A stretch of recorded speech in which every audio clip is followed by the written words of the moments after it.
Hip-hop and rap, music and dance genres which originated in the 1970s in the inner-city African American and Latino American communities of New York City, have served as a way to educate, express one's culture, and encourage social change. Many Native Americans, whose histories are destructively rewritten, who aren't portrayed in mainstream media outside of stereotypes, and who have been discriminated against since the first colonists, are active contributors and architects of the hip-hop community. Native American hip-hop artists have been using the medium as a tool for social justice and Native awareness for nearly half a century. Indians who left reservations and ancestral home places, enticed by the federal government's promise of jobs and educational opportunities in the cities, were often met with deep oppression and disillusionment. The prevalence of Indian ghettos stood as indicators of failed attempts at urban Indian integration. Some urban Indians left the cities to return to the reservations and traditional homelands. Others chose to view these new urban challenges as an opportunity to imbue their new surroundings with traditional Native culture. One critique of Native American hip-hop and rap in particular is that it disregards Native culture and traditions, but the book Cultural Representation in Native America challenges this argument with the text, "But there are many Native youth who like to do both, like recording res rap on a digital mini-disc recorder while shaking a gourd rattle and singing contemporary urban lyrics in Kahula."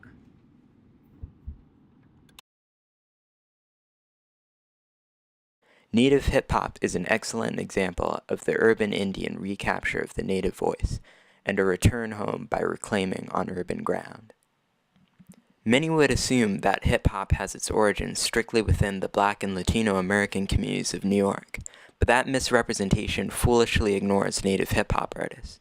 In fact, globally acknowledged as originators of hip-hop and rap, Melly Mel and his brother, the Kid Creole, both of Cherokee descent, may be the first Native American hip-hop artists. They were both members of esteemed hip-hop group Grandmaster Flash and the Furious Five, and may also be the first rappers to call themselves MCs. Since hip-hop's inception, there has been no shortage of Native hip-hop artists as the genre continues to increase in popularity. Lightfoot, another early Native American rapper, is one of the first popular Native hip-hop artists to speak openly about transgressions against Native Americans. One of his songs, called My Land, details the many ways in which Native Americans have been assaulted by white people, and the ways in which rewritten stories of that assault have been taught. Lines such as, "And my people, they went through misery, raped all women and killed all children, replaced all the greenery with concrete buildings, and they gave us blankets from a man who died of smallpox in return for tomahawks, now it's just some gold rocks," highlight the horrific history of Native abuse. The song is meant to teach those who accept the fabricated narrative of colonists with the truth of the violence they caused. More recent examples of Native rappers include Angel Hayes, who is Cherokee and Black. Hayes was raised in a cult where she was sexually abused as a young child. After a pastor threatened Hayes' mother, her family moved to New York, where she was exposed to hip-hop, a genre that grew from a passion to a career. Hayes has used hip-hop as a platform to publicly and explicitly detail the trauma she experienced.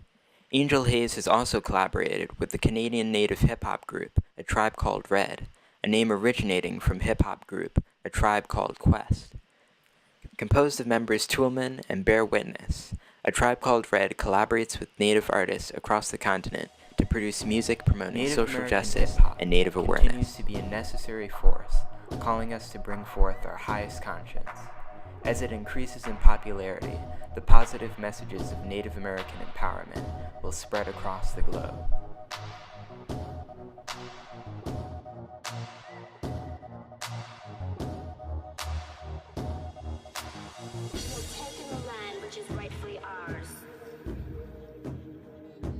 Years from now, my people will be forced to live in mobile homes on reservations.